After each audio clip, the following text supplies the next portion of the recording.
ये आज हम पढ़ाए थे क्या विद्युत विभवांतर के बारे में। ठीक है, तो इसमें भी आज का भी क्लास में कुछ बच्चों का छूट गया था, तो मैंने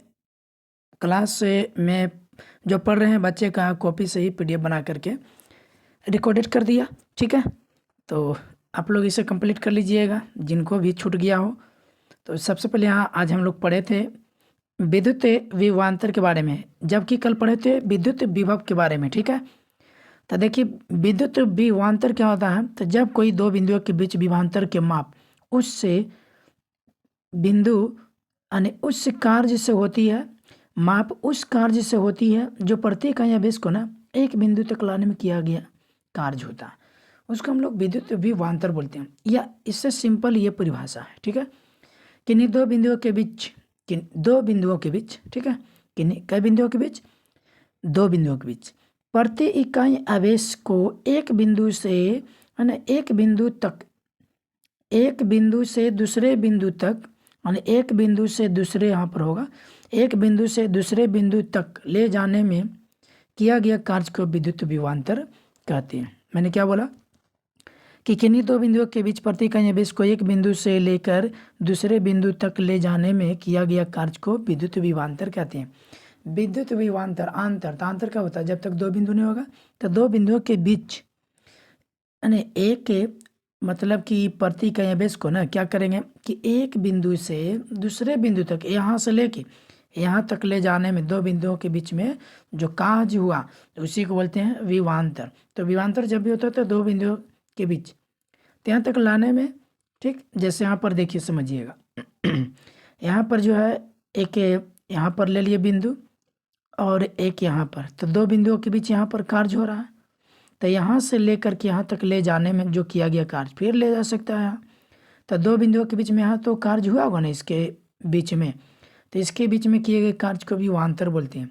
तो मान लीजिए कि यहाँ पर यदि निम्न विभव है तो यहाँ पर उच्च विभव हो जाएगा। ठीक है, तो यहाँ तक लाने में कम कार्य होगा और यहाँ तक लाने में अधिक कार्य होगा। जैसे यहाँ पर यह आवेश है तो दो बिंदु हुआ ना ए और बी, तो यहाँ पर जो है ज़्यादा काम हुआ और यहाँ पर क्या हो गया, कम हो गया। तो यहाँ पर जो है क्यू से होता है आवेश, है ना। तो इस आवेश को क्या करते हैं, ये दोनों बिंदुओं के बीच के जो काम किया जाता है, ये दोनों के बीच में, तो दो बिंदुओं के बीच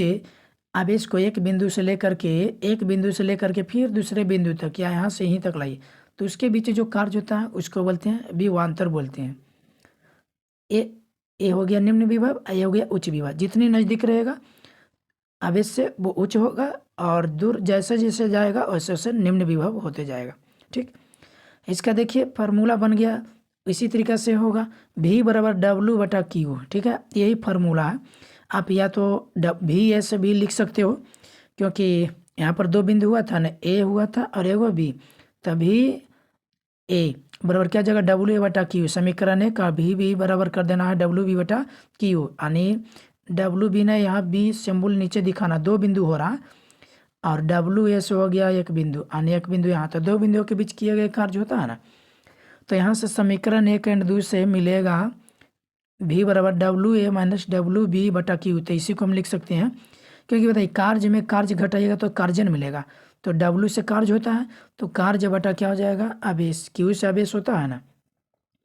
तो Q जो सिंबल है आवेश का। अब इसका मात्रक भी देख सकता है। अब तो मात्रक की बात करें तो जो विभव का होता है वही तो होगा, इसमें भी देख सकते हैं आप V का सही मात्रक तो क्या हो जाएगा, W का मात्रक बटा Q का मात्रक। तो W का मात्रक जूल होता है और Q का मात्रक जो होता है कूलम, यानी आवेश का कूलम, तो बोल सकते हैं इसको जूल प्रति कूलम। तब इसको लिख सकते हैं Z प्रति C या जैसे इन्वर्स। जब ये देखिए यहाँ पर प्रति इसको पढ़ते हैं, ठीक है, अगर उस चिन्ह को हटाएंगे तो यहाँ पर दे देंगे इन्वर्स 1। समझ गया, ऐसे 9th में भी पढ़े होंगे सब ऐसे ही मात्रक के बारे में। अब इतना ही को क्या बोलते हैं, तो एक वोल्ट बोलते हैं। इसलिए विद्युत विभव का भी वोल्ट होता है और विद्युत विभवांतर का भी मात्रक वोल्ट होता है। ठीक है, वोल्ट होता है, दोनों का क्या होता है जी, वोल्ट।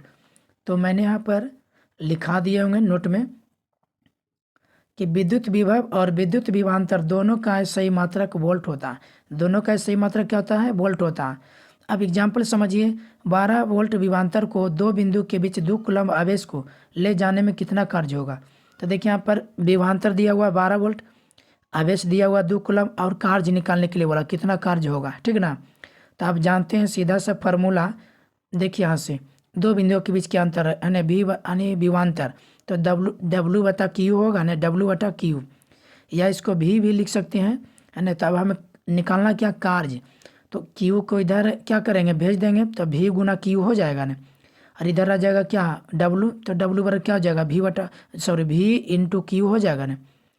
तो यहाँ पर देखिए भी का मान 12 हो जाएगा, क्यू का मान 2 कूलम दे लेता, तो 12 दूनी कितना 24, तो डब्लू बराबर कितना हो गया 24 जूल हो जाएगा, क्योंकि डब्लू को कार्य बोलते हैं और कार्य का मात्रक जो होता है जे होता है, जूल होता है, इसलिए जे लिख देंगे, ठीक है। तो अतः दो बिंदुओं के बीच का विभवांतर कितना हो गया, 24 जूल हो गया, कितना हो गया 24 जूल। देखिए अगला सवाल है, 6 वोल्ट की बैटरी से गुजरने वाले हर 1 कूलम कितनी ऊर्जा दी जाएगी, कितनी ऊर्जा दी जाएगी, यानी हर 1 कूलम को, यानी कूलम जो दिया हुआ, यानी आवेश जो दिया हुआ है 1 कूलम दिया हुआ, आपका भी कितना दिया हुआ है, तो 6 वोल्ट दिया हुआ, कितनी ऊर्जा दी जाएगी, तो ऊर्जा यानी कार्य उष्मा जूलन पूछता है, उसका मतलब मात्रक होता है, तो डब्लू निकालना पड़ेगा। तो डब्लू बराबर क्या हो जाएगा, आप सभी को मालूम है, वही फार्मूला बन जाएगा, भी गुना, ऐसे फार्मूला आपको पता है ना, डब्लू बराबर क्या हो जाएगा, सॉरी विभवांतर बराबर भी बराबर, पहले देखिए डब्लू बटा क्यू, तो हमें डब्लू निकालना, तो भी इंटू क्यू हुआ ना, तो भी का मान रख दीजिए, भी का मान 6 वोल्ट और गुना आवेश कितना 1 कूलम, तो क्या हो जाएगा 6 जूल, यानी कितना हो जाएगा 6 जूल। आप इसको बना लीजिएगा, ठीक ना, ऐसे तो सबको बनाने के लिए दे दिए। अगला सवाल है कि उस युक्ति का नाम लिखिए जो किसी चालक की सिरों पर विभवांतर बनाए रखने में मदद करती है, तो इसको क्या हो जाएगा आंसर, सेल या बैटरी, सेल या क्या हो जाएगा जी, तो बैटरी, ठीक है, ये आंसर हो जाएगा। अगला सवाल है कि 1 वोल्ट से आप क्या समझते हैं, क्या समझते हैं, या 1 वोल्ट को परिभाषित कीजिए, एक ही हुआ, या कहने का क्या तात्पर्य है कि दो बिंदुओं के बीच 1 वोल्ट होता है। तो देखिए आप यहाँ पर भी बराबर बनाए थे ना, डब्लू बटा क्यू, तो डब्लू का मात्रक 1 जूल करिएगा और 1 कूलम करिएगा, तो 1 जूल प्रति कूलम, तो इसको 1 वोल्ट बोलेंगे ना, तो 1 वोल्ट का परिभाषित करने का रहा परिभाषित, तब विद्युत धारा प्रवाहित या विद्युत धारा एक चालक तार से, विद्युत प्रवाहित एक चालक तार से 1 कूलम आवेश को एक बिंदु से दूसरे बिंदु तक ले जाने में यदि 1 जूल कार्य किए, कितना किए 1 जूल, देखिए 1 कूलम आवेश को एक बिंदु से दूसरे बिंदु तक ले जाने में 1 कूलम देखिए 1 कूलम आवेश को एक बिंदु से दूसरे बिंदु तक ले जाने में 1 जूल कार्य करते हैं, 1 कूलम को ले जाने में 1 जूल कार्य करते हैं, कितना करते हैं 1 जूल, 1 कूलम को ले जाने में 1 जूल कार्य करते हैं, तो